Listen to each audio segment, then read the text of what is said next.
প্রতিপক্ষের বুকে হিম জাগানিয়া ভয় ধরানো, এটাই তো সিগন্যাল ইদুনা পার্ক। শুধু 12 ম্যানই নয়, এ মাঠে বরাবরই সমর্থকরাই যে এক্স ফ্যাক্টর।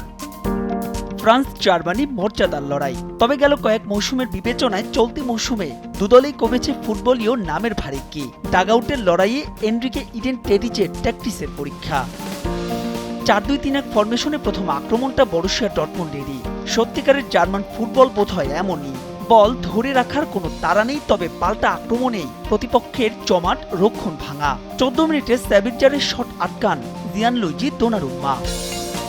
ডর্টমুন্ড তাদের জয়ের গোলটি পায় 36 মিনিটে। নিজ অর্থ থেকে নিকো স্ল্যাটারের লম্বা করে বাড়ানো বলটা দারুণ দক্ষতায় নিয়ন্ত্রণে নেন ফুলক্রোগ। এরপর বাঁ পায়ে নিখুঁত ফিনিশিং।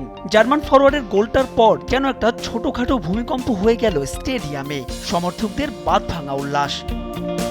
তবে ম্যাচের রং বদলেছে দ্বিতীয়ার্ধে। পিএসজির একটার পর একটা আক্রমণে দিশেহারা ডর্টমুন্ড। সমতায় অতিথিরা ফিরতে পারত 51 মিনিটেই, যদি না এমবাপ্পে আর আশরাফ হাকিমের 2 শট হিট করত বার পোস্টে।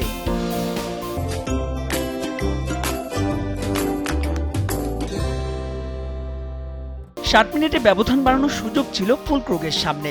সেঞ্চোর বাড়ানো বল ফাঁকা পেয়েও তিনি পাঠিয়ে দেন ওপর দিয়ে।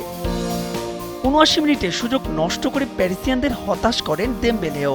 আধিপত্য ধরে রাখলেও শুধুমাত্র গোলটাই পাওয়া হলো না পিএসজির। ফলাফল তাদের মাঠ ছাড়তে হয় হারের হতাশা নিয়েই। প্যারিসে দ্বিতীয় লেগ আগামী মঙ্গলবার। মাহবুব ইমন, সময় সংবাদ।